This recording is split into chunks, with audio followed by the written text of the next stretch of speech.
wa mawalah wala haula wala quwata illa billah amma ba'd. Yang sama-sama kita hormati Ketua DKM Masjid Husnul Khotimah, dan yang sama-sama kita hormati Bapak Ketua PRM Cinere Bapak Ibnu Dwinanto, dan pementeri kita Bapak Hermawan Saputra, Pak Doktor ya Pak ya, mohon maaf atas sebutan gelarnya. Juga yang saya hormati juga Bapak Dr. Aslam dan juga para warga Muhammadiyah PRM Cinere dan sekitarnya. Alhamdulillah, marilah kita panjatkan puja dan puji syukur kehadirat Allah Subhanahu wa taala yang karena atas nikmat dan rahmatnya kita bisa berada di sini dalam acara pengajian bulanan PRM dan PRA Cinere yang alhamdulillah kita dilaksanakan di Masjid Husnul Khotimah Cinere. Dan salawat dan salam tak lupa kita sanjungan kepada junjungan kita Nabi besar Muhammad sallallahu alaihi wasallam beserta keluarga, para sahabat dan umatnya insyaallah kita semuanya akan menjadi wasilah mendapatkan syafaat di yaumil kiamah nanti. Dan lanjutnya, untuk tidak berpanjang lebar, acara pertama adalah pembukaan. Marilah kita bersama-sama membaca basmalah bersama-sama. Bismillahirrahmanirrahim. Terima kasih. Dan selanjutnya ada sepatah dua kata atau dua patah berpatah-patah banyak ya Pak ya. Yaitu sambutan dari Ketua PRM Cinere yaitu Bapak Ibnu Dwinanto. Untuk waktunya kami persilahkan terhadap Pak Ibnu.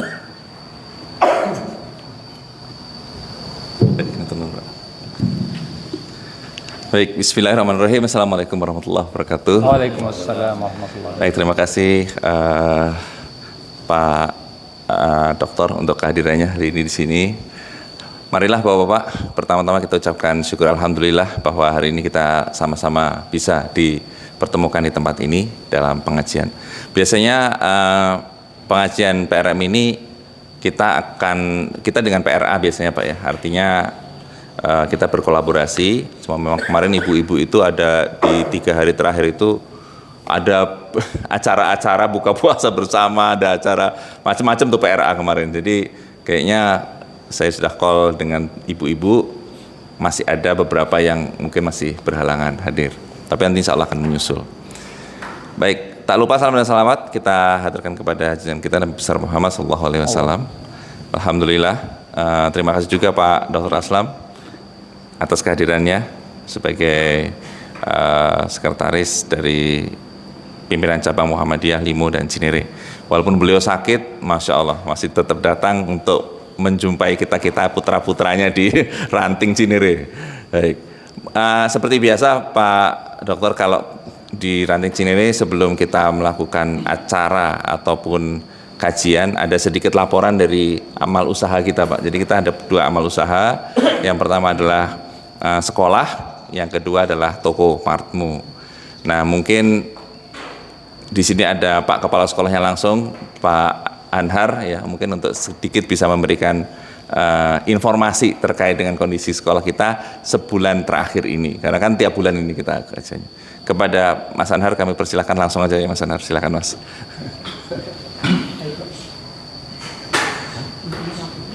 Oh boleh.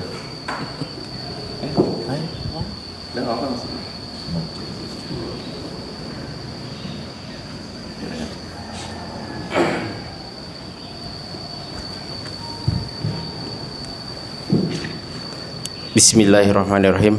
Assalamualaikum warahmatullahi wabarakatuh. Waalaikumsalam warahmatullahi wabarakatuh. Yang kami hormati Pak Dokter apa dokter ya? Dokter dan dokter. Pak Hermawan, selamat datang di PRM Cinere. Yang kami hormati juga orang tua kami Pak Dr. Aslam, beliau sekretaris pimpinan cabang Muhammadiyah Limo Cinere, dan mentor dan ketua kami Ini ketua kebanggaan kami di Cinere itu Pak Ibnu, dan Pak DKM ada ya? Ada. Dan pengurus DKM Masjid Husnul Khotimah yang saya banggakan. Nah, selamat datang juga Pak Imam Syufaat dan Ibu. Beliau ini bisa dibilang itu bagi kami itu orang tua sekaligus pendiri katanya PRM Cinere, sesepuh.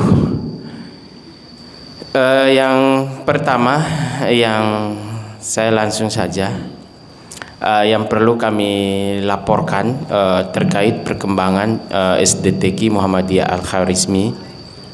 Waalaikumsalam warahmatullahi wabarakatuh. Yang pertama, insya Allah kemarin kita sudah diskusi juga mengenai tindak lanjut dari laporan sebelumnya. SDTQ Muhammadiyah Al-Khawarizmi ini resmi pindah di Jalan Rotan tahun ajaran baru. Nah, tadi malam pada saat bukber dan kunjungan dari pimpinan daerah Muhammadiyah Cinere, alhamdulillah pimpinan daerah Muhammadiyah Kota Depok itu mengakses jadi untuk mobil operasional, dan alhamdulillah untuk mempermudah siswa-siswi yang dari Gandul ke Rotan itu alhamdulillah disediakan transportasinya. Namun sebagai laporan memang harus ada infak Pak Ketua.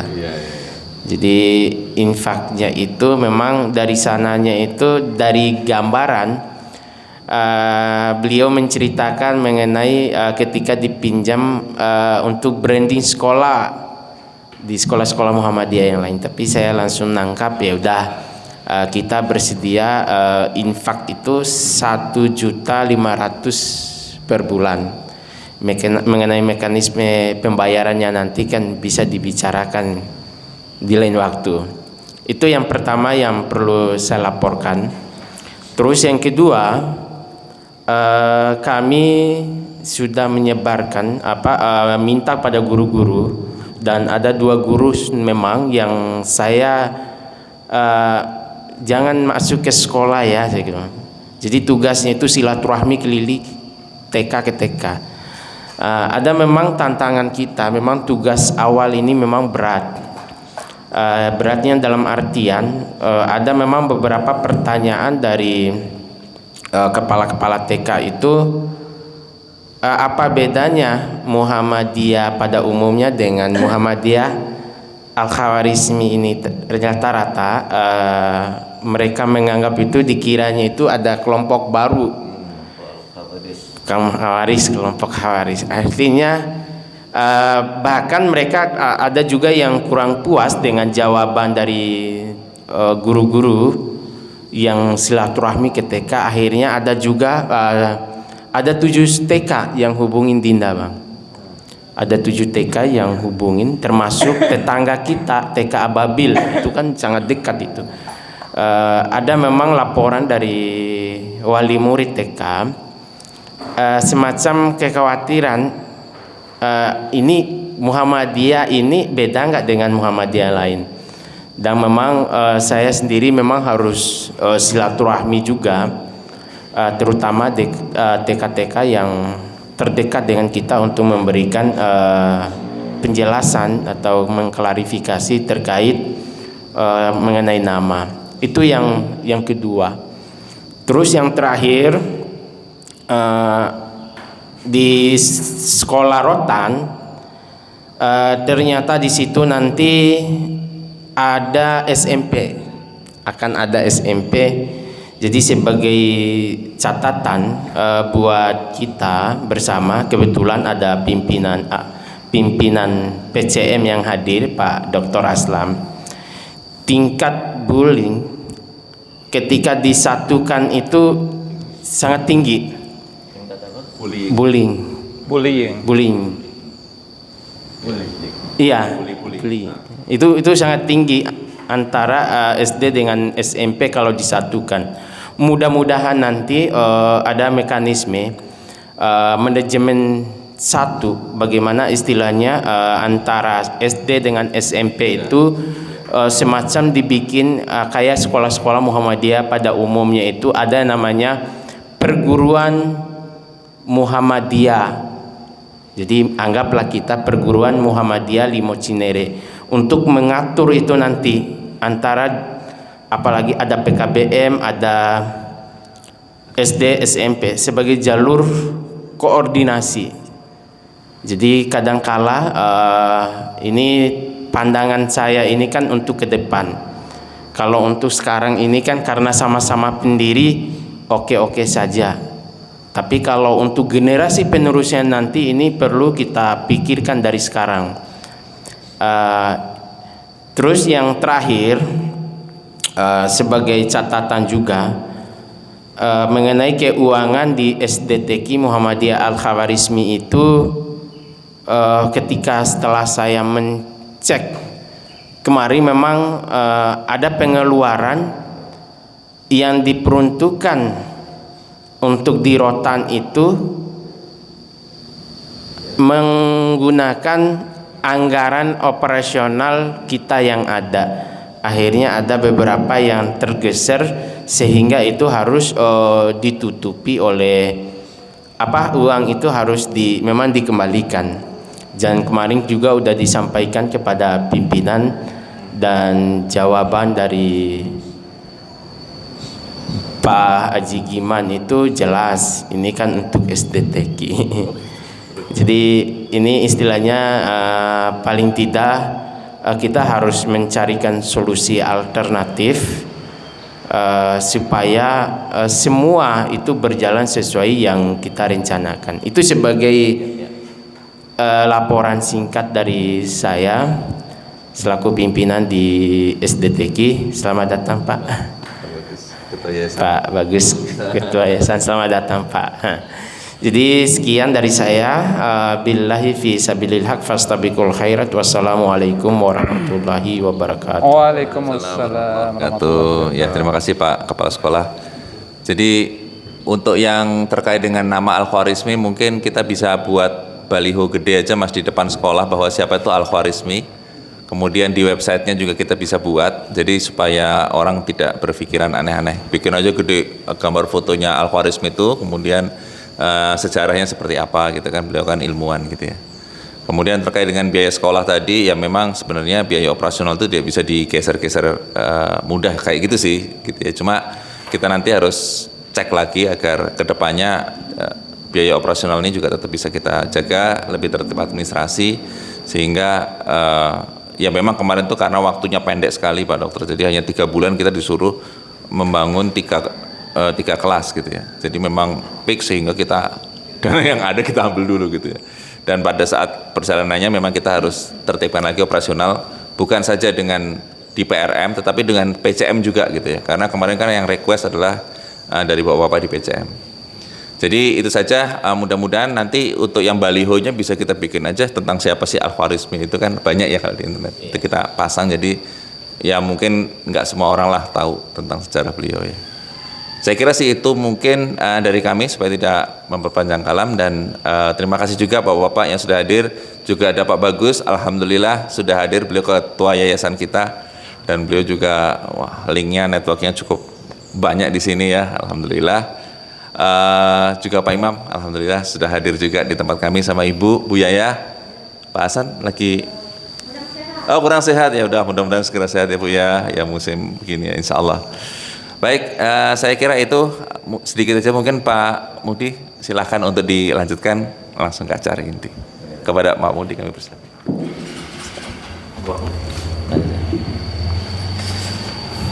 Alhamdulillah sudah sama-sama kita dengarkan dari Pak Ketua juga Pak Kepala Sekolah Aum kita. Dan untuk meja acara selanjutnya kami persilahkan kepada Pak Dr. Hermawan Saputra untuk menuju Pak. Insyaallah. Pak. Mudah-mudahan kursi selanjutnya itu.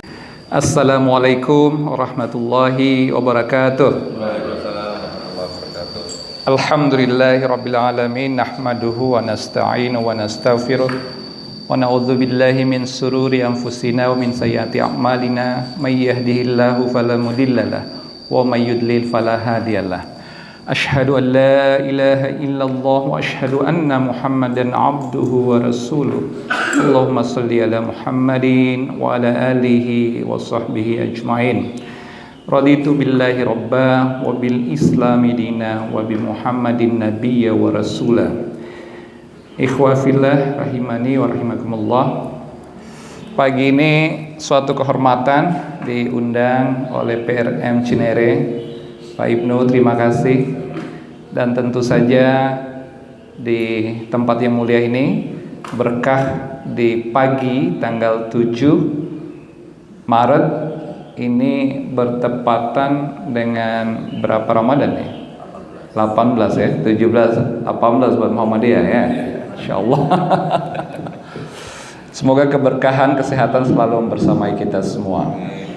Adapun sharing kita hari ini, para senior, alim, ulama, sesepuh, pimpinan yayasan, pengurus PDM, PCM dan PRM terkhusus Cinere terkait dengan tantangan syiar Islam dan juga masa depan bangsa di tengah tantangan perubahan generasi dan juga lingkungan. Nah, kurang lebih itu yang menjadi topik pertemuan pagi hari ini. Saya mengawali dari satu surah di dalam Al-Quran, surah Al-Maidah ayat 2. Bismillahirrahmanirrahim. Wa ta'awanu 'alal birri wat taqwa wa la ta'awanu 'alal itsmi wal udwan. Wattaqullah innallaha syadidul iqab. Jadi Allah menyuruh kita tolong menolong, bantu membantu dalam perbuatan kebaikan dan takwa. Wala, dan Allah melarang ta'awanu alal itsmi wal udwan. Tolong menolong, bantu membantu dalam keburukan dan perbuatan yang celaka. Wattaqullah, bertakwalah, innallaha syadidul iqab. Karena kalau tidak, sesungguhnya azab Allah itu sangat pedih. Nah, azab Bapak Ibu sekalian tidak selalu dalam bentuk bencana alam, tidak selalu dalam bentuk kerusakan lingkungan. Yang paling kita khawatirkan itu dalam bentuk kerusakan generasi. Maka itu amanah terbesar Islam salah satunya adalah mewariskan kebaikan untuk perbaikan generasi. Islam tidak hanya berbicara untuk satu generasi, tetapi untuk sepanjang generasi selama bumi ini didiami oleh manusia dan makhluk di atasnya. Ikhwah fillah rahimani wa rahimakumullah. Satu hadis riwayat Ahmad itu mengisahkan bahwa peradaban kita ini akan melewati 5 masa. Masa yang paling awal kepemimpinan dalam peradaban ini disebut nubuwah Islamiyah, kepemimpinan para nabi. Zaman ini datang sejak manusia pertama, Nabi Adam alaihissalam, dan ditutup oleh khataman Nabi Muhammad sallallahu alaihi wasallam. Zaman ini datang dan zaman ini sudah berlalu. Tentu kepemimpinan terbaik langsung di hadapan umat dan generasi-generasi terbaik. Maka disebut generasi ini sebagai generasi nubuwah, para nabi dan sahabat. Sahabat orang-orang yang hidup sezaman dengan nabi. Nah, yang menarik lagi disampaikan setelah itu akan datang suatu zaman yang disebut Al-Khulafa Ar-Rasyidun, kepemimpinan dalam bentuk tata negara, pemerintahan, bangsa, beradab, tetapi oleh pemimpin yang mengikuti sunnah Nabi, yang mengikuti ajaran dari Rasul. Selamat datang dua pengurus, dua doktor, insyaallah, tabarakallah. Ini senior, ini izin Ustadz Dr. Fadal. Kami melanjutkan. Setelah kita melewati masa kenabian, maka peradaban itu ada pada kepemimpinan yang mengikuti sunnah Nabi. Kita menyebutnya Al-Khulafa Ar-Rasyidun, yang memang kepemimpinan ini oleh sahabat-sahabat Nabi. Kita mengenal khalifah setelah Rasulullah SAW adalah Abu Bakar As-Siddiq, Umar bin Khattab, Utsman bin Affan, dan Ali bin Abi Thalib. Kepemimpinan ini masih mewarisi nilai-nilai syura, masih mewarisi semua keumatan yang umat dan warganya adalah kalangan sahabat Nabi. Dan itu sebaik-baik generasi. Nah, ini generasi yang pertama kali disebut sebagai generasi salaf, generasi para sahabat. Nah, setelah itu dinasti dan juga peradaban ini akan dipimpin oleh, ini yang ketiga, namanya Al-Mulk Al-Aldon. Jadi kepemimpinan masih berdasarkan syariah Islam, tetapi sudah Al-Aldon itu artinya menggigit. Kepemimpinannya, kehalifahannya Islam, tapi udah mulai menggigit. Sebagian orang-orang kayanya sudah bermegah-megahan. Banyak ilmuwannya yang sudah gagah-gagahan. Kalau mewah saja itu kata mewah itu oke, tapi bermewah-mewahan menjadi tidak oke. Gagah itu oke, tapi kalau udah gagah-gagahan menjadi tidak oke. Nah, generasi ini datang, dan generasi ini juga sudah berlalu. Kekhalifahan setelah Al-Khulafa Rasyidun itu adalah kekhalifahan yang Al-Aldon ini menggigit. Itu dimulai dengan generasi Bani Umayyah, dan selanjutnya generasi Bani Abbasiyah, kemudian generasi Utsmaniyah, Ottoman. Nah, ini yang populer ya, walaupun di tengah-tengah sepanjang generasi itu banyak kerajaan-kerajaan Islam, Al-Sultaniyah, kepemimpinan di berbagai wilayah yang tidak kita sebut sebagai khalifah. Tapi kekhalifahan yang paling utama adalah yang 4. Kekhalifahan Khulafaur Rasyidun, kemudian Umayyah, kemudian Abbasiyah, dan terakhir Ottoman, Turki Utsmani, yang di abad ke-20 runtuh di Perang Dunia Pertama 1912. Nah, ikhwah fillah rahimani wa rahimakumullah, ada satu poin yang menarik. Dari sepanjang peradaban ini muncul para pemimpin-pemimpin sesuai dengan generasinya. Di generasi Bani Umayyah ini memimpin kurang lebih 90 tahun total. Jadi sejak tahun 661 Hijriah Masehi hingga 750 Masehi, kurang lebih 90 tahun. Yang lama itu Abbasiyah, itu kurang lebih 550 tahun. Dan yang paling lama adalah Ottoman, Turki Utsmani, sejak Salim I itu kurang lebih 600 sampai 700 tahun, sekitar itu dikala hitungan Masehi. Nah, setiap generasi ini lahir pemimpin-pemimpin tangguh, bastaton fil ilmi wal jism, yang memiliki kekuatan ilmi, keilmuan, and jism. Nah, jism itu identik dengan kekuatan fisik, militer, dan juga ketentaraan. Ini nggak ada yang bisa menafikan bahwa peradaban ini ditentukan oleh ilmi and jism. Dan ini yang menjadi pokok bahasan kita sebenarnya pada pertemuan pagi hari ini.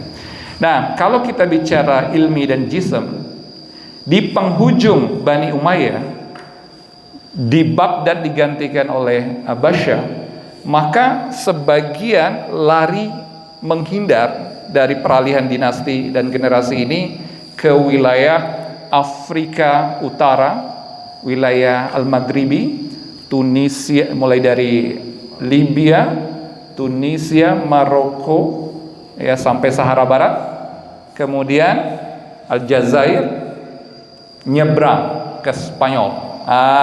Spanyol hari ini dulu disebut Al-Andalus. Nah, satu pahlawan yang paling hebat dan ternama namanya Tariq bin Ziyad. Nah, runtuh Umayyah di wilayah Jazirah Arab saat ini, kemudian berdiri satu kesultanan yang besar di Spanyol yang dulu disebut Al-Andalus, yang bahkan jejaknya hari ini disebut sebagai Jabal Tariq, Gibraltar, nama selat sempit yang membatasi antara Eropa dan Afrika. Nah, sampai hari ini masih dinamakan Gibraltar dari nama Jabal Tariq. Jabal ini, bukit ini, tempat mendarat pertama kali seorang pahlawan terkenal namanya Tariq bin Ziyad, menaklukkan semenanjung Iberia, Spanyol, Portugal hari ini. Jadi dulu satu kawasan, semenanjung Iberia. Berdiri Islam 800 tahun di sana. Ditambah dengan nyambung dengan Turki Utsmani yang menguasai Konstantinopel. Nah, ini menjadi catatan sekaligus kehilangan sebenarnya. Setelah berdiri 800 tahun di Eropa, Islam mundur karena reconquista, yang tanda kutip dendam umat Kristen karena menguasai semenanjung Iberia sampai ke Sisilia, Italia, dan bahkan sebagian wilayah Prancis juga di bawah kekuasaan Khalifah Islam saat itu. Tetapi redup di barat, terang di timur. Begitu selesai di Spanyol, diburu, dihabisi, dipaksa diganti identitas muslim, tetapi muncul di timur, yaitu Konstantinopel menjadi Istanbul oleh Muhammad Al-Fatih dari Kekhalifahan Ottoman tahun 1453, berkuasa hingga runtuhnya dinasti Ottoman pada awal abad ke-20. Tetapi jejak Islam berdiri hingga hari ini dan berganti nama sebagai kota Istanbul, Turki. Nah, jadi Turki dengan Istanbulnya, dulu namanya Konstantinopel, itu adalah pusat kekaisaran Romawi Timur, Bizantium, yang lebih dari 3000 tahun kerajaan ini berdiri di Eropa, menguasai 3 benua, Eropa, Asia, dan Afrika sekaligus. Jadi luar biasa. Tetapi qadarullah, tahun 1453 seorang muda belum genap 20 tahun memimpin, mewarisi satu kekaisaran kekhalifahan, dan itu disebut sebagai Ottoman Turki Utsmani. Nama pahlawan kita Muhammad Al-Fatih. Dan ini kisahnya sudah lazim dan lumrah.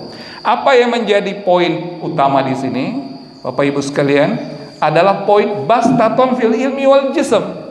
Begitu Islam menaklukkan Konstantinopel, itu karena ilmu. Benteng yang lebih dari 1000 tahun tidak pernah kecolongan, tidak pernah ditembus oleh berbagai kekaisaran dan kepemimpinan, jatuh juga dengan meriam. Nah, ini yang kita sebut sebagai meriam terbesar sepanjang sejarah, turut menaklukkan dan menghajar benteng Konstantinopel yang sudah melegenda selama lebih dari 1000 tahun tidak tertembus, dan akhirnya tertembus juga.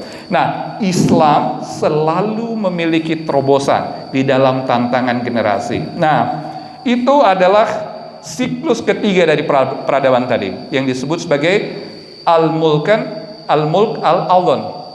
Sudah berlalu zaman ini, datang mulai dari Kekhalifahan Rashidun dan berakhir Kekhalifahan Turki Utsmani sebagai imbas kekalahan pada Perang Dunia Pertama. Nah, sekarang zaman apa? Pertanyaannya, masuk ke fase yang keempat yang disebut sebagai Al-Mulk Al-Jabariyah. Kekuasaan kepemimpinan yang tidak lagi atas nama Islam dan iman, kekuasaan dan pengaruh yang mengakar ke seluruh negeri, ke seluruh benua, ke seluruh identitas manusia. Terakhir, munculnya dua kekuatan besar, Uni Soviet dan Amerika Serikat, membuktikan mulk al-Jabariyah. Ini kekuasaan diktator, kekuasaan yang menggerus seluruh peradaban manusia modern. Dan qadarullah, Uni Soviet runtuh tahun 1991, meninggalkan satu kekuatan dan satu-satunya hari ini juga yang membuat rusuh di dunia persilatan. Siapa dia? Amerika Serikat. Sampai sekarang tidak ada tanda-tanda negara yang sepadan yang bisa mengimbanginya.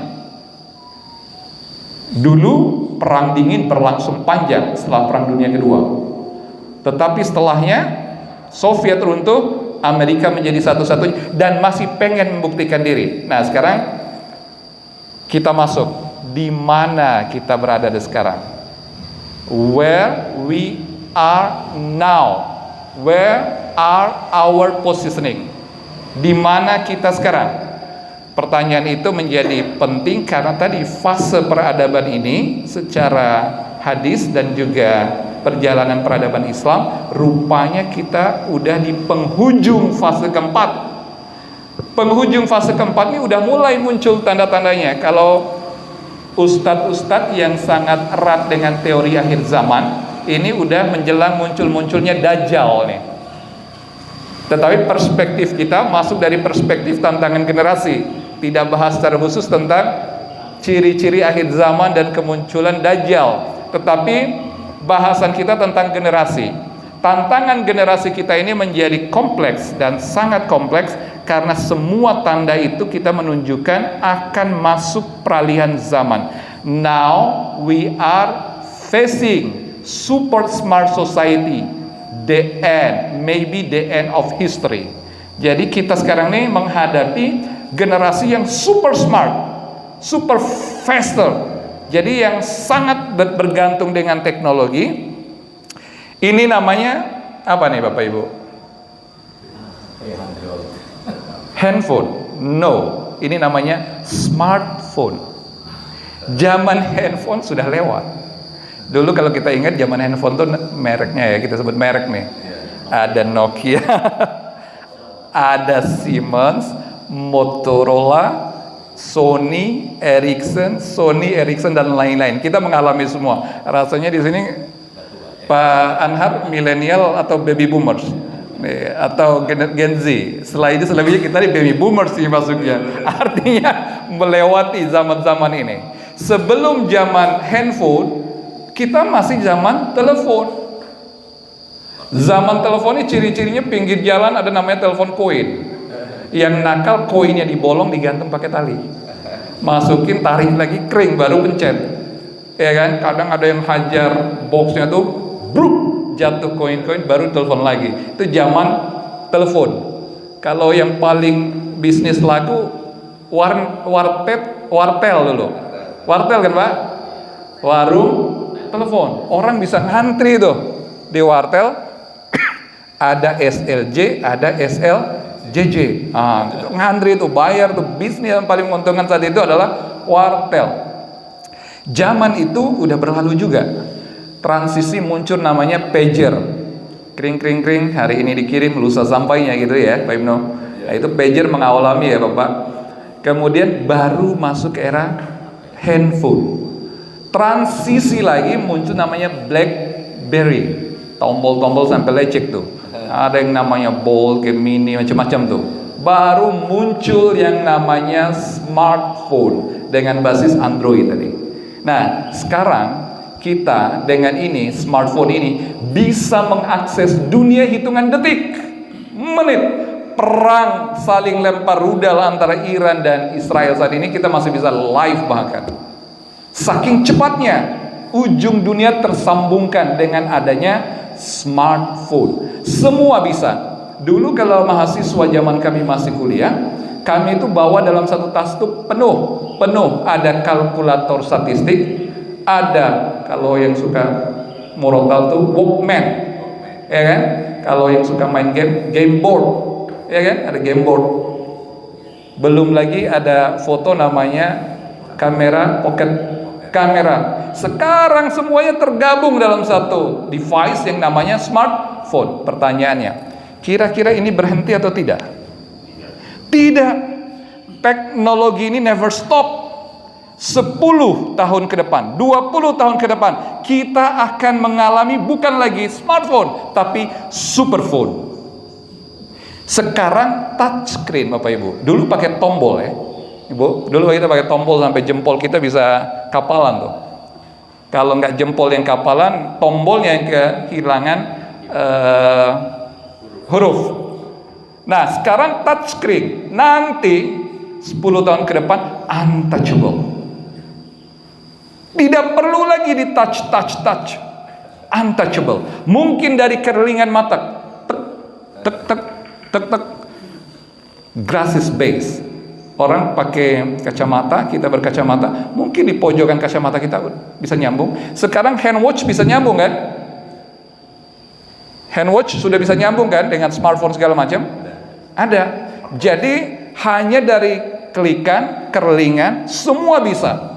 Inilah kecanggihan teknologi. Tapi apa dikata? Zaman Jabarian ini, teknologi merajalela, kepemimpinan yang diktator, semua infrastruktur dianggap sebagai kemajuan, ada satu konsekuensi luar biasa yang menghantui. Nama kerennya generasi strawberry. Nah, generasi strawberry. Anak kita, cucu kita, adik-adik kita hari ini generasi lembek. Strawberry itu cakep di luar, indah, cantik. Kita lihat strawberry.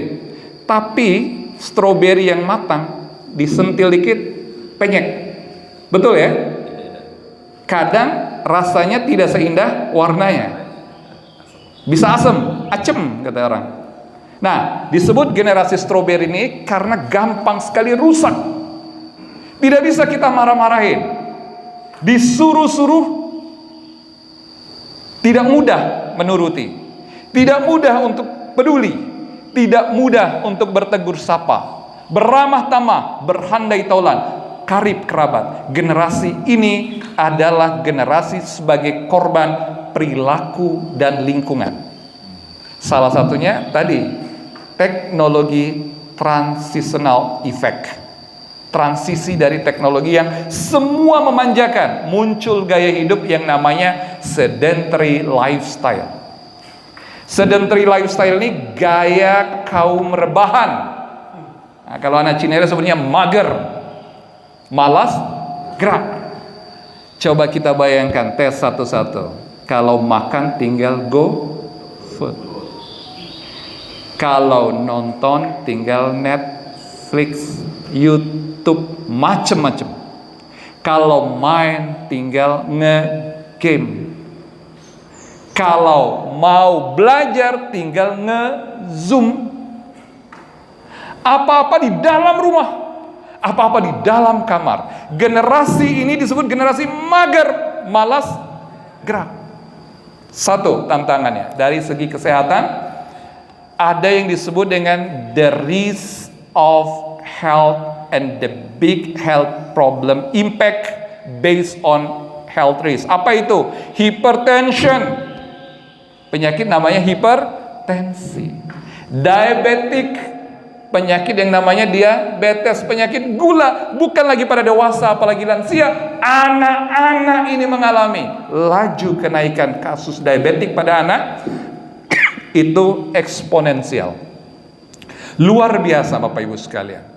Jadi kalau sudah hipertensi dan diabetes tidak saja pada remaja dan orang tua apalagi lansia, malah mulai dari anak-anak, bagaimana generasi masa depan kita?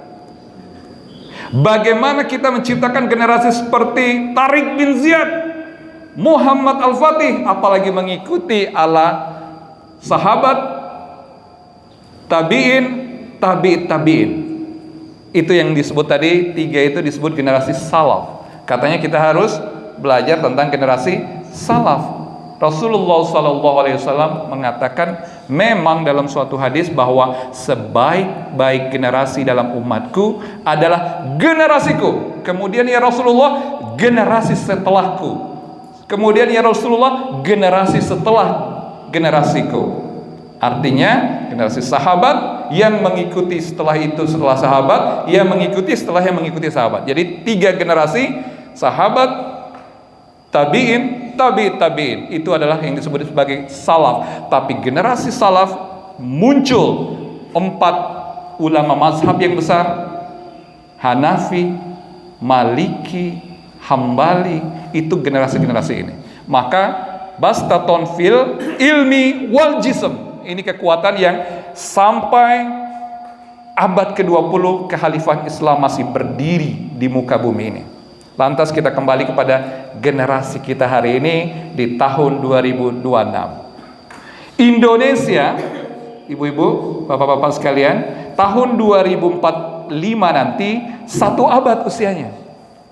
100 tahun Indonesia disebut Indonesia emas. Semua acuan pembangunan nasional kita, cita-cita kepemimpinan presiden kita, bagaimana orientasi masa depan kita di kanvas hari ini pada standar tahun 2045. Hari ini 2026, berjarak 19 tahun.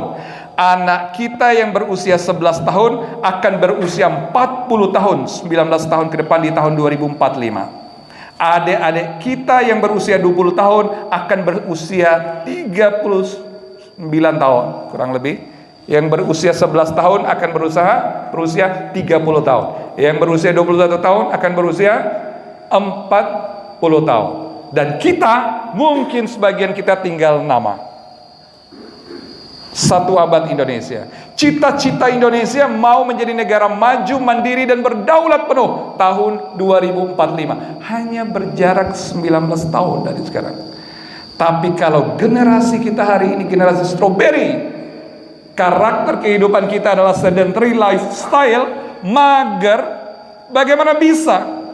Beban penyakit hari ini Bapak Ibu, itu beban penyakit yang disebut sebagai degenerative disease, katastrofi penyakit. Defisit BPJS kita udah melewati 25 triliun per tahun 2026.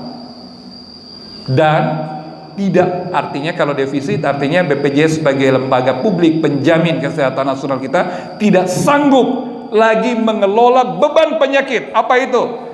Stroke, jantung, penyakit ginjal, kanker, dan penyakit-penyakit resiko pada usia seperti kita. Rasanya kita mungkin Pak Anhar yang belum, udah 40 tahun belum Pak Anhar? Belum. Rasanya semuanya kita udah over than 40, except Pak Anhar, belum 40 dia. Nah kita, kalau kita yang lain itu udah 40 ke atas itu udah riskan Bapak Ibu. Saya saja udah 43 tetapi udah kena kadang asam urat juga kalau nggak jaga makan. Nah jadi artinya udah tidak baik-baik saja. Dan menjelang pergantian generasi kita, tantangan semakin besar. Saya mengutip satu hadis, ini cukup populer dan sering kita kutip di berbagai majelis, taklim, pengajian dan seterusnya. Singkat, nikmatani maghbunun fihima katsirun minan nas, asihahu wal farah. 2 nikmat yang sering manusia lupa di atasnya, yaitu nikmat asihah, sehat, dan waktu luang. Karena sehat kita bisa hadir di sini. Karena waktu luang juga kita bisa hadir di sini. Salah satunya tidak ada, kita tidak bisa hadir di sini. Mungkin ada orang sehat tapi punya kesibukan lain. Ada orang yang tidak punya kesibukan tapi tidak sehat. Maka dia tidak bisa di sini. Maka Rasulullah SAW mengingatkan melalui hadis riwayat Ahmad yang mengatakan bahwa 2 nikmat yang seringkali manusia lalai dan lupa, yaitu sihah dan waktu luang. Kalau 2 ini kita manfaatkan, maka inilah yang kita sebut sebagai afiat. Afiat. Makanya kita sering berdoa, Jadi kita sering berdoa, Allahumma afini fi badani, Allahumma afini fi sam'i, Allahumma afini fi basari. Jadi ya Allah, karuniakanlah afiah. Afiah itu karena sehat bisa bekerja, karena sehat bisa belajar, karena sehat bisa bermuamalah, karena sehat kita hadir di sini. Maka afiah urusannya output dan outcome. Orientasinya adalah hasil dan kemanfaatan. Ini yang disebut sebagai afiah. Makanya Islam itu begitu dalam dan tinggi kalau kita pahami dari seluruh aspeknya. Al-Islamu ya'lu wa la yu'la alai. Islam itu tinggi dan tidak ada yang lebih tinggi. Karena apa? Urusan kesehatan yang detail pun diurus oleh Islam. Kembali pada generasi, transisi generasi dan juga peradaban tadi, Bapak Ibu sekalian. Jadi masa-masa kita ini adalah masa-masa yang boleh jadi masa peralihan pada transisi peradaban yang sudah dinubuatkan. Kita berada di penghujung yang keempat, dan di penghujung terakhir akan ada al-khulafa wa minhaj nubuwah al-islamiyah. Jadi kepemimpinan yang kembali memiliki manhaj, panduan, acuan, karakter yang mengikuti sunnah nabi-nabi di generasi awal. Dan ini adalah isyarat. Isyaratnya tadi, kalau dari ustadz-ustadz yang concern dengan urusan akhir zaman, udah pasti ramalan-ramalan dan juga hadis-hadis yang menyertainya banyak. Tetapi buat kita, bagaimana perang yang terjadi hari ini? Bagaimana Rusia dengan Ukraina? Bagaimana mudahnya Amerika mencomot seorang presiden Venezuela? Bagaimana mudahnya Iran dihajar? Lupa, bangsa Iran itu bangsa Arya. Iran itu bahasa orang Iran asli disebut Iran. Disebut oleh orang-orang Baloch, Afgan, Pakistan dan India sebagai Aryan. Dan bangsa Aryan ini pernah menguasai hingga jantung Eropa semenjak kerajaan Persia. Persia ini Persio, istilah Yunani, sebutan dari Yunani. Persio, zaman kekuasaan orang-orang Yunani menyebutnya Persio. Maka seluruh peradaban barat sampai munculnya Shah Reza yang digulingkan itu masih bernama Persia. Jadi baru nama Iran ini dipakai itu abad ke-20. Bangsa ini bangsa Persia. Dalam Islam bahasa Arab disebut Faris, disebut Farsi, afwan. Tapi ada sahabat yang bernama Salman al-Farisi. Berarti dia orang Farsi, Parsi, Persia ini. Ini bangsa yang luar biasa. Dan salah satu hadis akhir zaman yang kaitan dengan munculan Dajjal dan akhir zaman, munculnya 70.000 tentara dari Isfahan. Dan di mana Isfahan? Pusat nuklir Iran hari ini. Itu namanya kota Isfahan. Nah, ini kajian tersendiri nih tentu saja. Cuman yang ingin kita sampaikan bahwa dunia ini, zaman ini sudah jenuh memang. Bapak Ibu sekalian, negara kita, ini masih ada waktu di Ustaz? Oh, masih.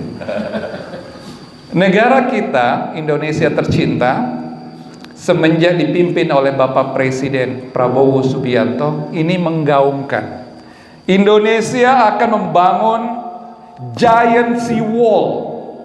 Giant Sea Wall ini berarti tembok besar di seluruh pesisir utara Pulau Jawa, dari ujung Banten, Cilegon sana, sampai ujung Jawa Timur, Situbondo ke Banyuwangi sana, itu akan dibangun di pesisir utara. Karena apa? Mengantisipasi yang namanya climate change, kenaikan permukaan air laut yang sejak tahun 1960 diprediksi tahun 2030 naik 2 derajat Celcius, suhu es kutub mencair, permukaan air laut naik sekitar 3-4 meter.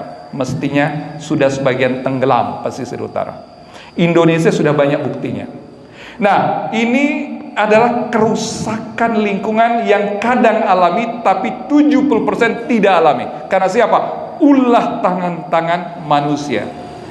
telah terjadi kerusakan di darat dan di laut oleh karena ulah tangan-tangan manusia, dan ketahuilah siapa yang merusak maka tempatnya di neraka.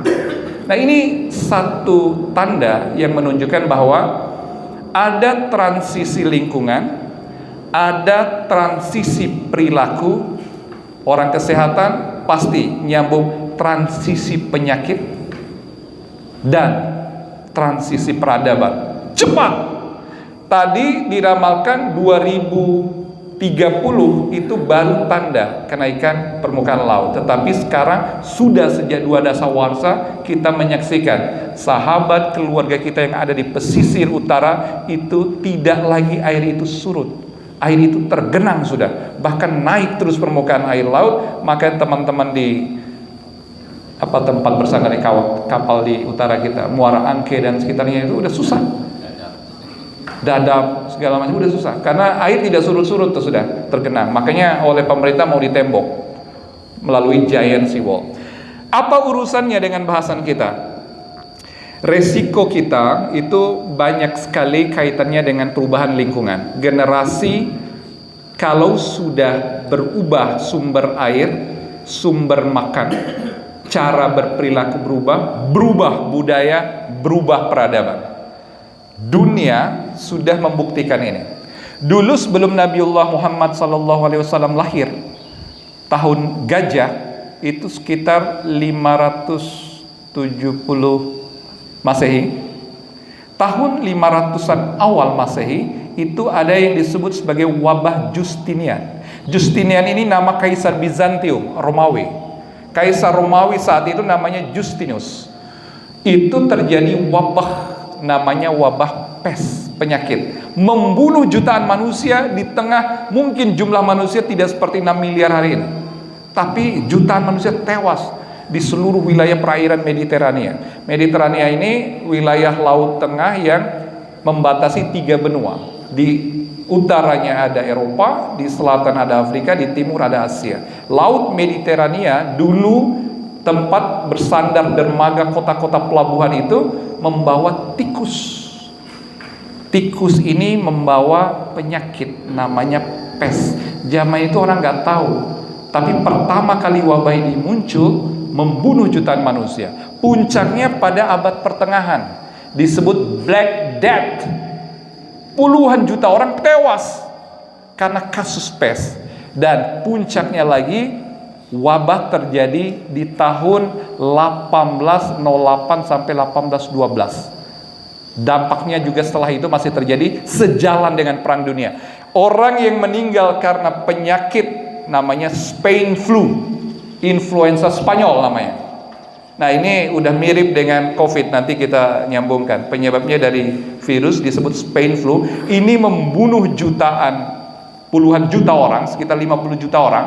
Sementara yang meninggal karena Perang Dunia Pertama itu sekitar 40-an juta orang. Ini membunuh juga kurang lebih sama perang. Ini penyakit, rusak lingkungan karena perang nih, rusak sanitasi, kemudian transportasi di mana-mana, terjadi flu dari rumpun respiratory virus. Akhirnya nggak kayak sekarang, kita ada vaksin, kita tahu dengan mikroskopis metode sekarang, tahu dengan gen expert, dengan PCR, istilah kita dulu zaman COVID, dulu nggak tahu. Dan orang nggak peduli tentang pribadi karena orang sedang sibuk tembak menembak, mati. Tapi yang lebih mati karena wabah lebih banyak daripada korban perang itu sendiri. Ini yang namanya Spain flu. Di zaman modern kita masih mengalami ini. Baru beberapa tahun yang lalu kita lewati yang namanya pandemi COVID-19. Seolah boleh jadi kita tidak tahu dan lupa atau menafikan fakta masa lalu. Pernah terjadi wabah dalam Islam dikenal dengan taun. Oh iya, tadi yang disebut Justinian itu, tadi wabah Justinian itu ada kisah Khalifah Umar bin Khattab yang tidak mau masuk ke area Syria, Palestina dan sekitarnya karena taun, wabah ini. Jadi ini adalah salah satu wabah yang pernah muncul, dan akhirnya di zaman modern kita juga mengalami taun yang disebut sebagai pandemi COVID-19. Ikhwah fillah rahimani wa rahimakumullah, Bapak Ibu yang dirahmati Allah, Jatuhlah kita pada satu puncak bahasan pada hari ini yang berkaitan dengan bagaimana perubahan generasi dan peradaban termasuk masa depan bangsa Indonesia kita kalau kita tidak cari solusi. Saya mengutip satu riset dan buku dari seorang ilmuwan modern namanya Everest Roger. Ini buku tahun 1962. Teorinya tentang perubahan sosial, diffusion of innovation. Dia membagi karakteristik masyarakat, populasi dan komunitas dalam 5 kategori. Ini ada kaitannya dengan bahasan kita yang tadi. 1, di antara 100 orang, di antara 1000 orang, di antara satu kelompok kita di majelis ini, setiap komunitas dari 100 orang atau 100%, ada 2-5% yang kategorinya sebagai inovator. Masyarakat itu terbagi ke dalam 5 kelompok. Satu yang pertama disebut inovator. Inovator ini orang yang selalu melahirkan gagasan, ide-ide kreatif. Dia tidak bisa melihat bungkus air mineral yang sudah dibuang itu begitu sia-sia saja. Dia akan gunakan. Dia bikin untuk wadah tanaman, dia bikin untuk handicraft, kreasi kerajinan tangan, dia bikin agar tidak menjadi sampah begitu saja. Itu cara berpikir inovator, kreatif. Orang yang menggunakan teknologi seperti ini di ruang-ruang taklim seperti majelis, inovator. Maka orang Muhammadiyah punya jargon Islam berkemajuan, karena Islam ala Muhammadiyah melalui pergerakan syiarnya itu punya orientasi inovator, ideator, konseptor, kreator. Maka kita memadukan antara teknologi kauniyah dan kauliyah sekaligus. Nah, ini yang menjadi konsep Islam. Maka berkembang Majlis Al-Islam dan Kemuhammadiyahan selalu mengedepankan hal ini. Nah, ini guideline buat Muhammadiyah. Ini inovasi. Tapi jangan lupa ada kelompok yang kedua yang diingatkan oleh Roger ini yang disebut sebagai early adopter. Ibu-ibu, early adopter ini nama lainnya adalah agent of change, agen perubahan. Early adopter artinya orang-orang yang mengadopsi kreativitas, inovasi pertama kali. Maka dia mengadopsi, dia menggunakannya, dia menyambungkannya. Kalau generasi menyebutnya agent of change, dunia modern, dunia cyber dan virtual kita menyebutnya sebagai influencer. Orang yang mempengaruhi orang lain. Di antara 100 orang, ini tidak banyak. Jumlahnya juga cuma sedikit, antara 5-10% saja. Tetapi di dalam Islam, generasi inilah yang nanti disebut generasi terbaik dan dipanggil untuk masuk surga. Karena punya ciri ke arah itu. Apa ciri-cirinya generasi ini? Pertama, kepo. Kelompok early adopter, orang yang bisa mempengaruhi orang lain. Kan tadi agent of change, influencer. Kalau dalam dunia maya, orang bisa menyebut dirinya YouTuber. YouTuber karena menggunakan teknologi untuk mempengaruhi orang lain. Nah, pertama cirinya adalah kepo. Kepo ini bahasa apa ya? Bahasa gaul. Mau tahu atau mau tahu banget. Itu namanya kepo. Gak bisa dia melihat orang berbisik di pojokan. Kalau ada apa sih, kalian ngomong apa sih? Nah, itu namanya kepo. Ada barang baru, teknologi baru, dia mau tahu harganya berapa, mereknya apa, speknya seperti apa, beli di mana. Itu namanya kepo. Ada hal baru, pasti dia mau tahu. Ini namanya kepo. Ciri pertama dari agent of change. Ini kelompok yang kedua. Ciri yang kedua adalah comel. Comel itu bahasa gaulnya apa ya, Pak? Ember. Itu kira-kira. Jadi 1 meter dia dikasih tahu, dia akan bercerita 1 kilo kepada orang lain. Nah, ini ciri-ciri yang kedua. Dia tahu sesuatu, tidak berhenti di dia. Dia akan kasih tahu ke orang lain. Ini namanya speaker berjalan. Nah, ini ciri yang kedua nih namanya comel atau speaker berjalan. Ciri yang ketiga, dia adaptif, adaptable, mampu memposisikan diri. Ibarat kata kalau masuk majelis taklim seperti ini, jadi ustadz, ustazah, dia oke. Tapi masuk mall, berjalan di atas catwalk, ibarat kata bawa tas Hermes, ibu, dia oke. Dia diajak bekerja di dalam ruang, dia oke. Tapi menyingsingkan baju, celana, masuk ke tengah sawah dan kebun, dia oke. Itu namanya orang easy going, mudah dia bergaul, adaptif dia. Ini ciri yang ketiga dari agent of change tadi, early adopter. Yang keempat cirinya, dia muka tembok. Muka tembok ini bahasa, itu bahasa gaul. Muka tembok ini bahasa kiasan. Apa bahasa?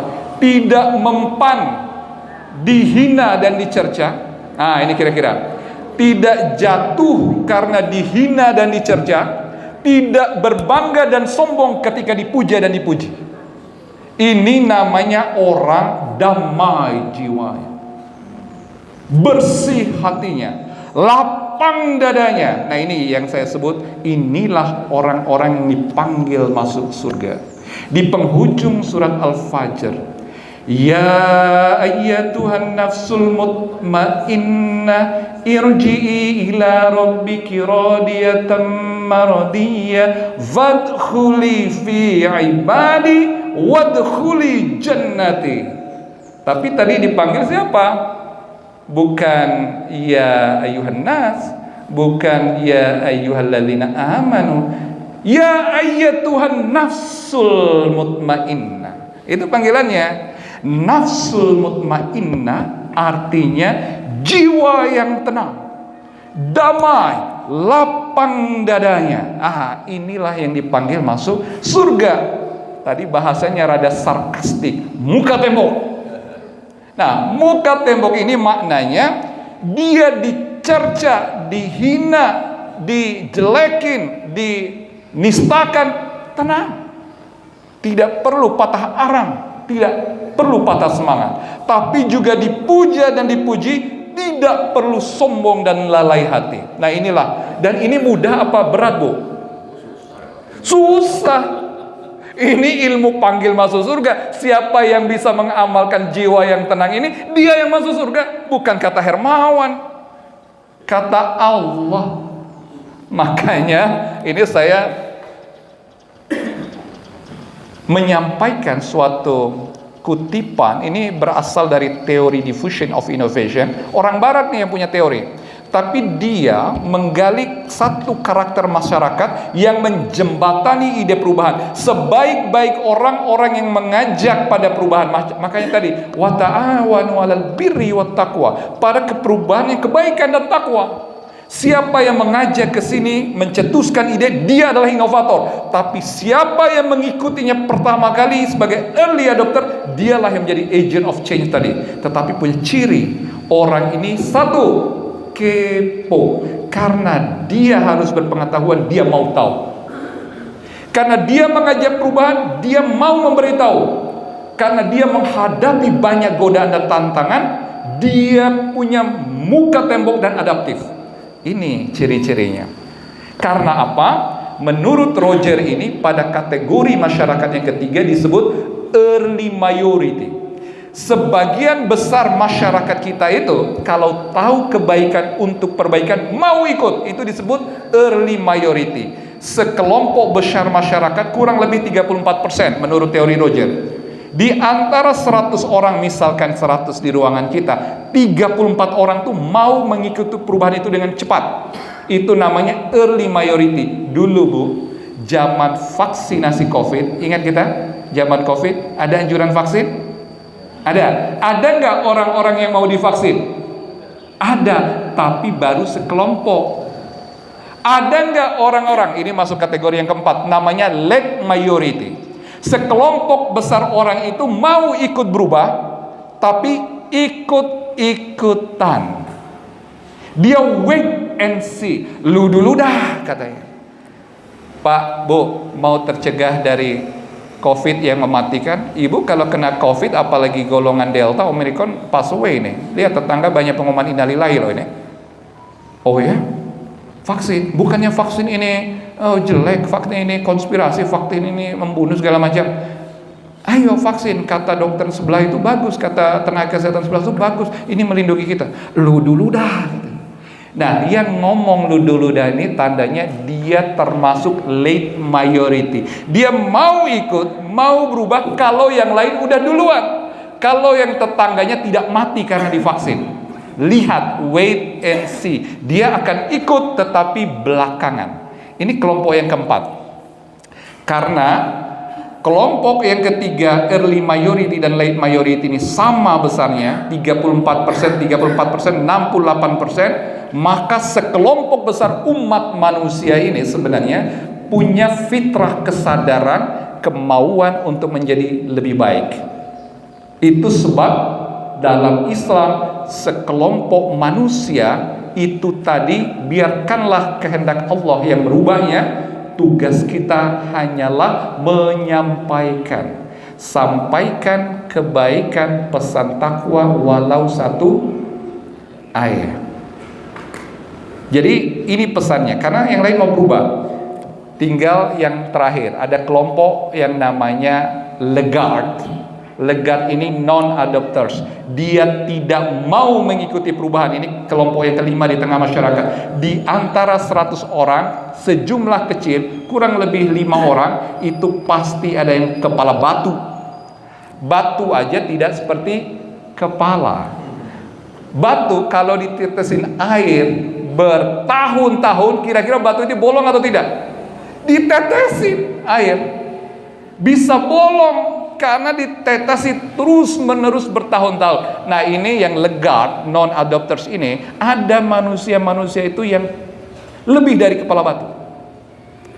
Masuk telinga kanan tidak sempat keluar, mental lagi tidak sempat keluar di telinga kiri, maksudnya mental lagi. Nah, ini yang namanya non-adopters. Dalam zaman COVID, contoh, ada nggak orang yang tidak mau divaksin? Ada. Masih mending tidak mau divaksin. Yang menganggap vaksin hoax, ini karena orang kesehatan yang bicara, jadi nyambungnya ke contoh kesehatan ya. Jadi Bapak Ibu sekalian, ikhwafillah rahimani wa rahimakumullah. Jadi ada di tengah masyarakat kita, tapi jumlahnya tidak banyak. Nyaring bunyinya, hoax bawaannya, destruction upayanya. Dia tidak senang kalau orang lain senang. Tidak mau ikut kebaikan walaupun harus berdiam diri. Dia harus menyebarkan kontra opini, kontroversi. Ini namanya Lagarde. Selalu ada orang-orang yang susah dikasih tahu. Dalam dunia Islam seringkali yang begini ini disebut sebagai kaum munafikun. Ya, dan ancamannya besar. Dia ada di antara kita tapi kadang merusak dari dalam. Nah, ikhwah fillah rahimani wa rahimakumullah. Jadi generasi kita tadi, kita punya tantangan. Anak-anak kita hari ini hati-hati ketika usia sekolah, remaja, itu kita udah terpapar dengan generasi strawberry. Cara hidupnya sedentary. Bahasanya tadi generasi lembek. Cara hidupnya mager, malas gerak. Mager konsekuensinya bukan hanya penyakit yang potensi disembuh. Bayangkan masa muda Bapak Ibu, Pak Imam mungkin sekitar tahun berapa Pak dulu masa muda, tahun 60, 70 ada? Masih remaja SD misalnya Pak. Kalau Pak Ketua Yayasan tahun berapa sekitar kira usia-usia SMP gitu Pak, tahun berapa Pak?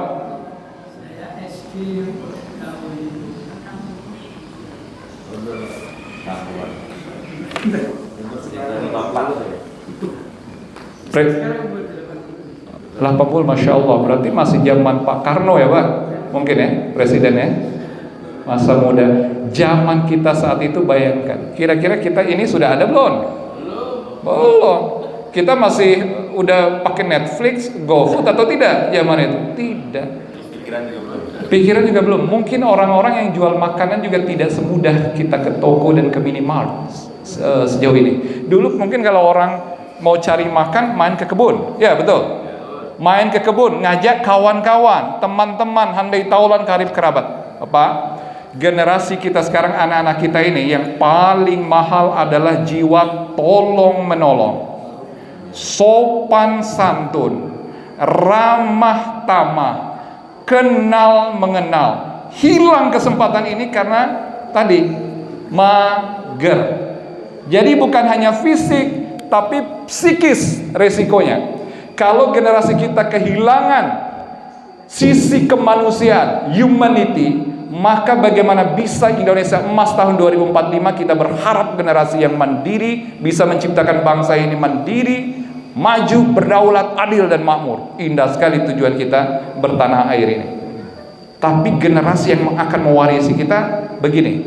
Maka tugas kita sekarang, Bapak Ibu sekalian, semoga Allah memudahkan kita untuk mengimplementasikan doa yang juga dihafal oleh anak-anak kita. Di dalam surat At-Tuha ayat 25 sampai 28 kita kutip doa yang sering diajarkan. Mungkin Ustadz Anhar juga mengajarkan. Robbis rohli sodri wa yassirli amrin wahlul uqdatam min lisani yafqahu qawli. Ini doa yang rasanya semua generasi menghafal ya, Ustaz. Jadi, tapi problemnya, tantangannya ini diimplementasikan atau tidak. Dan semoga wasiah dan wasilah kebaikan ini nanti diajarkan di sekolah-sekolah Muhammadiyah. Jadi Ustadz Anhar dan teman-teman yang beraktivitas di aum pendidikan, coba selami, resapi doa ini. Sebenarnya doa ini doanya Nabi Musa di hadapan Fir'aun. Doanya Nabi Musa alaihissalam ketika berhadapan dengan Fir'aun laknatullah. Fir'aun itu, Ibu, sehebat-hebat manusia di zamannya, seganteng-ganteng lelaki, sekaya-kaya orang, sekekar dan kuasanya manusia itu, ya Fir'aun. Menguasai 3 benua saat itu. Dia di Mesir, tapi kekuasaannya merambah ke Asia dan ke Eropa. Jadi Fir'aun orang paling keren di zamannya secara fisik dan keduniaan. Cuman satu, Fir'aun lebay dan sombong, mengklaim dirinya Tuhan. Begitu dia menyentuh nilai keilahian ini, Allah mengutus nabinya yang bernama Musa alaihissalam. Nabi Musa orang yang sederhana, pekerjaannya menggembala, lahir dari keluarga mayoritas umat Israel, suaranya cadel. Nabi Musa yang membedakannya hanya karena beliau nabi, tapi dari sinilah doa Nabi Musa ditegakkan. Rabbis rohli sodri, ya Allah, ya Tuhanku, ya Rabb, lapangkanlah dadaku. Ingat tadi teori yang dipanggil masuk surga siapa? Yang lapang dadanya, yang damai jiwanya. Doa pertama kali bagaimana berlapang dada. Maka nanti bagaimana generasi kita itu diajarkan berlapang dada. Ini tidak mudah. Ketika kita bersempit-sempitan, kita harus berlapang-lapangan. Ketika kita sulit untuk saling peduli, kita harus bantu-membantu. Nah ini berat, karena harus berlapang dada. Robbis rohli sodri wa yassirli amri. Nabi Musa punya urusan. Ya Allah, setelah berlapang dada doanya, mudahkanlah urusanku. Karena harus berhadapan dengan Fir'aun. Untuk apa? Menyampaikan pesan kebaikan, kata-kata dan edukasi kepada Fir'aun.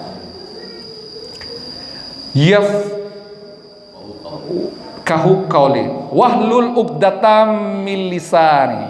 Hilangkanlah keluh, susah di lidahku untuk menyampaikannya. Ini lisan agar bersih dan mudah menyampaikan. Berarti generasi Islam, Di samping mudahkanlah urusanku, berarti tandanya kita harus kompeten, kita harus punya knowledge and skill. Itu maknanya. Jadi ini ilmu pendidikan sebenarnya. Pertama yang diajarkan kepada generasi murid dan juga segenap generasi kita, itu pertama berlapang dada. Itu dulu. Makanya nilai al-Islam dan kemuhammadiyahan itu harus termanifestasi dalam kesabaran, dan apalagi ujian Ramadan seperti ini. Kelapangan dada. Yang kedua, mudahkanlah urusan. Mudahnya urusan itu karena punya pengetahuan dan keterampilan. Knowledge and kompetensi. Nah, yang berikutnya, wahlul uqdatam min lisani. Ini adalah ilmu komunikasi. Kalau orang tidak jelas penyampaiannya, tidak clear pesannya, maka sulit untuk merubah lingkungan dan perilaku. Jadi pesan komunikasi, taklim majelis seperti ini menjadi sangat penting. Yafqahu qauli. Semoga dia bisa mengerti. Dan ini adalah pesan yang sungguh kita selalu mengajarkan doa-doa ini. Anak-anak kita, adik-adik kita, generasi kita menghafal. Tetapi kunci dari masa depan, kita harus memanifestasikan At-Toha 25-28 ini. Dan terakhir, sebagai himbauan, Bapak Ibu sekalian, Islam punya kaidah, Islam punya nilai luhur. Pertama, ta'aruf. Mari kita ajarkan generasi kita berta'aruf, mengenal lingkungan, tetangga, sahabat, handai tolan, karib kerabat. Ini yang utama, ta'aruf. Kalau udah ta'aruf, ada kaidah berikutnya namanya tafahum. Karena mengenal makanya faham. Faham itu mengetahui kondisi lingkungan, bekerja tanpa diminta. Nah, ini sampai ke level itu. Setelah tafahum, baru akan muncul namanya ta'awun, tolong menolong. Tidak mungkin orang tolong menolong kalau tidak memahami satu sama lain. Tidak mungkin memahami kalau tidak mengenal. Yang terakhir namanya takaful. Nah, asuransi. Takaful ini bermakna filosofinya saling melindungi. Ya, sekarang Iran dihajar oleh Mulk Jabarian, diktator dunia, Al-Mulk Al-Jabarian. Maka kita paling tidak berpihak pada kebaikan. Jangan tanya tentang syiahnya. Kita harus mendoakan agar perlawanan itu bermakna untuk kebaikan dunia. Al-afu minkum nasrum minallah wa fatun karim wa basyiril mu'minin billahi fis sabilil haq fastabiqul khairat. Assalamualaikum warahmatullahi wabarakatuh. Ustaz, ini selesai, ada sesi diskusi. Boleh. Berapa menit? Berapa? Tafadhol antum, insyaallah. Silakan yang mau bertanya. Dikasih waktu dikasih pertanyaan berapa saja Pak ya? Berapa saja. Kayaknya tidak terlalu ramai kita di, insyaallah. Terus ini.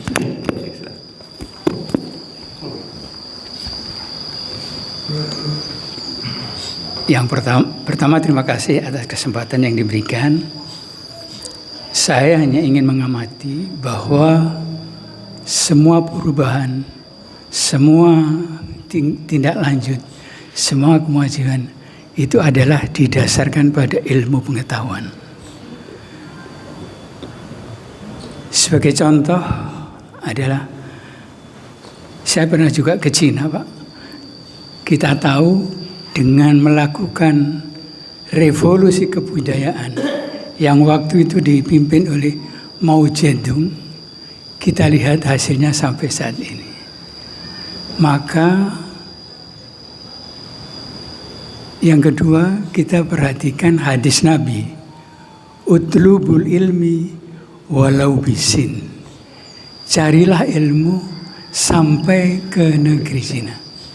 Dan kita lihat memang barang-barang di sekitar kita sekarang ini adalah adalah barang-barang dari sana. Maka untuk bisa mempelajari ilmu, maka bahasa Cina, apakah perlu kita wajibkan di sekolah-sekolah kita sekarang ini? Terima kasih. Jazakallah. Bapak Ustaz. Baik Ustaz, jazakallah atas pertanyaannya. Hadis yang berkaitan dengan tuntutlah ilmu sampai ke negeri Cina, ini menurut para ulama ada beberapa pendapat. Ada yang mengatakan ini hadis doif, lemah. Ada yang maudu. Ada yang mengatakan ini hadis yang tidak punya landasan yang kuat perawinya. Tapi dalam kaidah pembelajaran ini, hadis ini bisa dijadikan acuan, karena hadis walaupun lemah bukan berarti tidak benar. Ini hanya rantai perawinya. Maka walaupun kita populer, cuman beberapa ulama meragukan kekuatan hadis ini. Tapi hadis ini betul dalam konteks ilmu dan konteks peradaban. Cina, Sin, negeri Sin, ini adalah negeri yang tidak pernah tunduk terhadap penjajah dan peradaban. Cina salah satu teritori setelah Persia yang kita bahas tentang Iran yang tidak pernah dijajah dalam arti seperti kita dijajah oleh Belanda dan Jepang. Mereka pernah dijajah Jepang juga, tapi tidak dikuasai secara penuh kawasan Cina itu sebagai satu bangsa. Makanya Cina tidak mengenal hari kemerdekaan. Cina. Jadi kita cerita dulu. Cina, kalau ditanya, kapan hari kemerdekaan Negara Kesatuan Republik Indonesia? Tanggal 17 Agustus tahun 1945. Kapan hari kemerdekaan negara Tiongkok? Tidak ada. Karena Cina menganggap mereka tidak pernah ditaklukkan. Walaupun Manchuria pernah dikuasai oleh Jepang, tapi as a nation, sebagai satu bangsa, Cina tidak pernah dikuasai seperti kita dari Sabang sampai Merauke nih, seperti ini. Nah, negeri-negeri yang lain itu pernah. Hampir semua Asia pernah, kecuali seperti halnya Persia, Pak. Persia.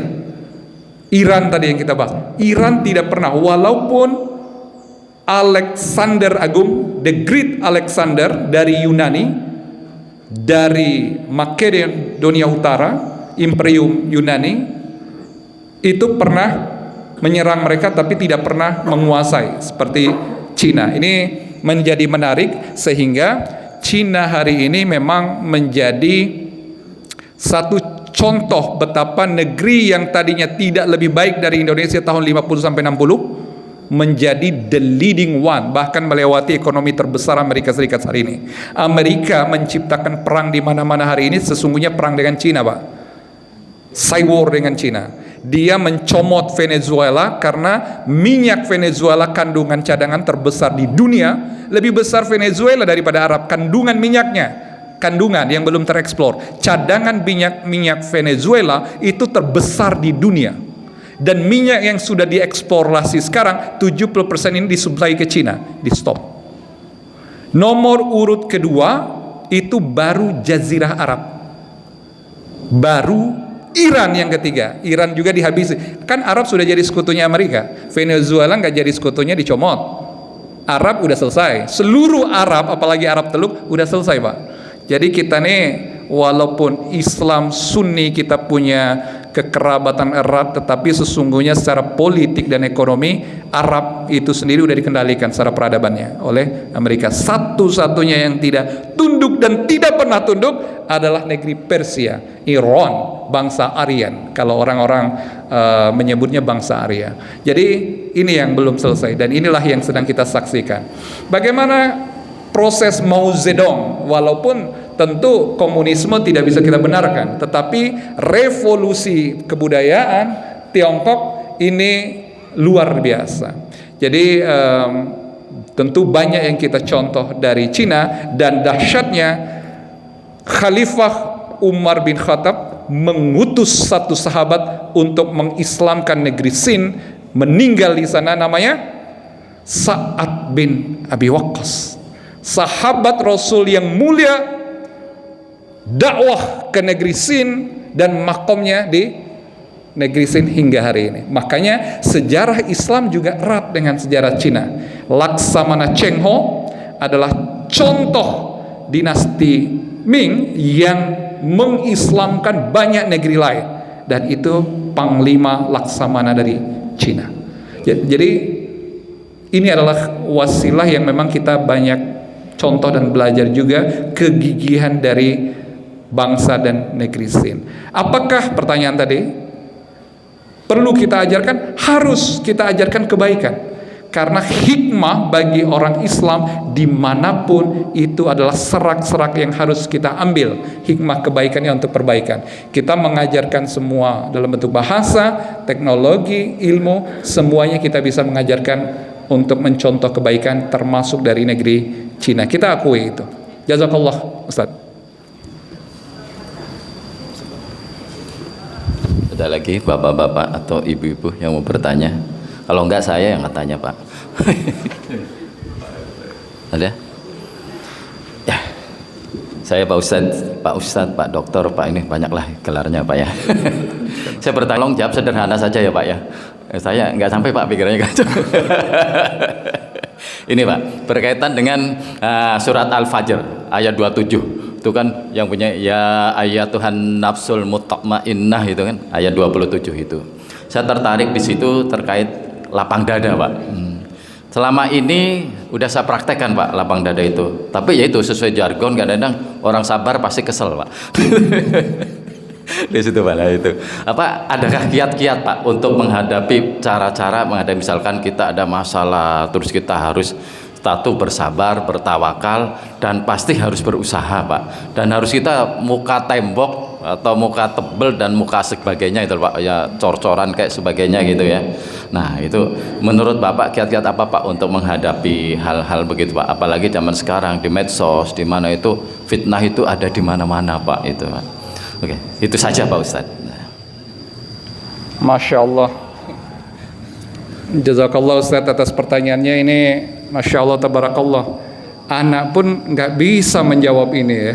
Maksudnya belum pantas untuk menjawab ini lahiriah dan batinnya, karena ini kalau dalam kaidah ilmu ini makomnya belum dapat.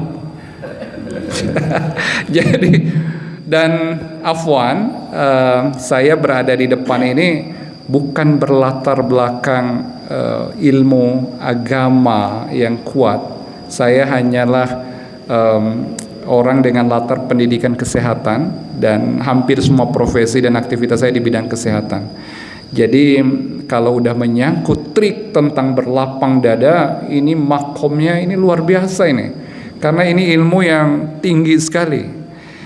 Nah, cuman saja sebagai acuan, tentu kita semua berusaha ke arah sana. Ujian ini, lapang dada ini ujiannya para nabi. Tidaklah mungkin Nabi hadir kecuali menghadapi kaum-kaum yang membangkang. Nabi itu diutus karena orang-orang dan generasi umat yang membangkang. Dan udah pasti ruh kenabian itu adalah harus ruh berlapang dada. Dalam suatu riwayat bahkan Nabi Muhammad SAW masih di lingkungannya Badui, dibesarkan oleh ibu yang menyusuinya. Pernah riwayat usianya 7 tahun dibelah dadanya, dicuci, supaya apa? Hikmahnya mungkin ke sini. Jadi kalau ana ditanya tentang triknya, wallahu a'lam. Cuman ada satu yang perlu kita kutip dari Ali bin Abi Thalib radhiyallahu an, ketika ditanya, bagaimana kedudukan dunia menurutmu? Beliau menjawab,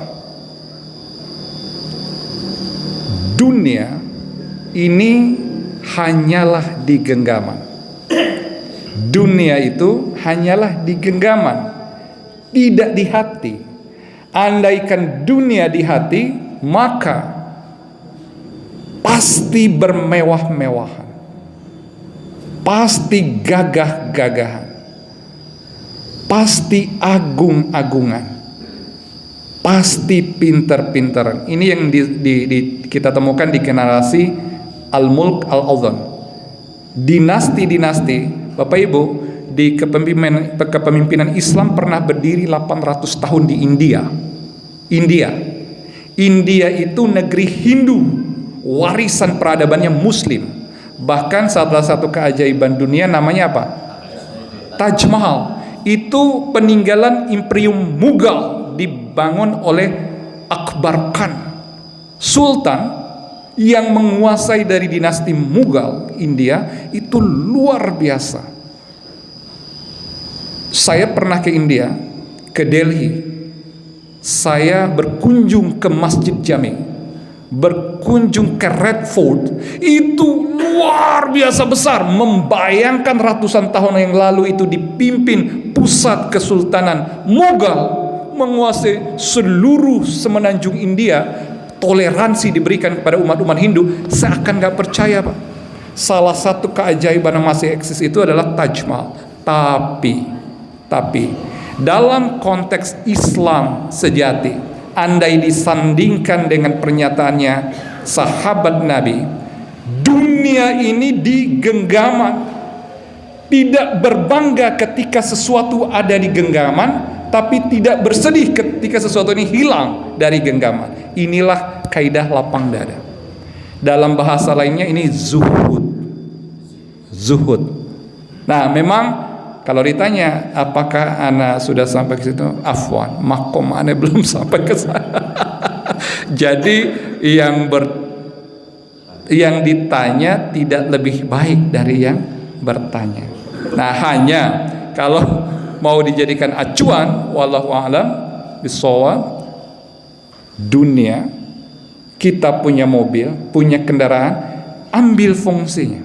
Jangan pernah menyimpan di hati. Apakah Ustaz gak boleh pakai kendaraan mewah? Boleh. Utsman bin Affan radhiyallahu an suatu waktu menyampaikan, beliau itu sudah terbiasa menggunakan pakaian-pakaian yang nyaman dan mewah. Datang dari kaum bangsawan Quraisy, semua hidupnya terpenuhi, necis, wangi, ganteng, sopan, ramah, jadi menantu Nabi lagi. Ini Utsman bin Affan. Lantas apakah semuanya seperti Utsman? Tidak juga. Jadi hanya saja orang Islam sejati menjadikan dunia ini di tangan, bukan di hati. Tidak berbangga ketika sesuatu ada di genggaman, pula tidak bersedih ketika sesuatu itu lepas dari genggaman. Kalau ini kita pahami, insya Allah lapang dada zuhud kita. Wallahu a'lam bishawab.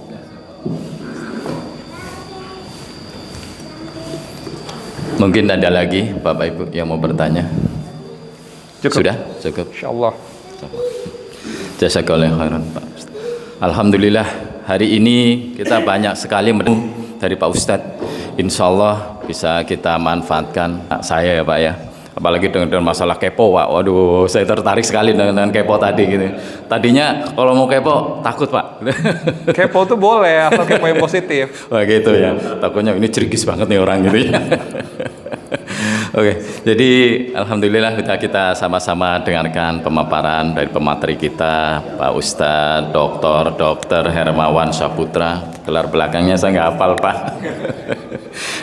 Dan selanjutnya apa kita langsung ditutup? Oh, kita foto dulu ya Pak. Apa kita tutup dulu Pak? Kita tutup dulu ya Pak dengan bacaan bersama-sama, terutama dari saya mohon maaf apabila ada banyak kekeliruan dari saya sendiri.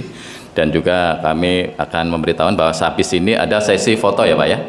Ya, marilah kita tutup dengan doa kifaratul majelis. Subhanakallahumma wa bihamdi asyhadu an la ilaha anta astaghfiruka wa atubu ilaik. Terima kasih. Wassalamualaikum warahmatullahi wabarakatuh.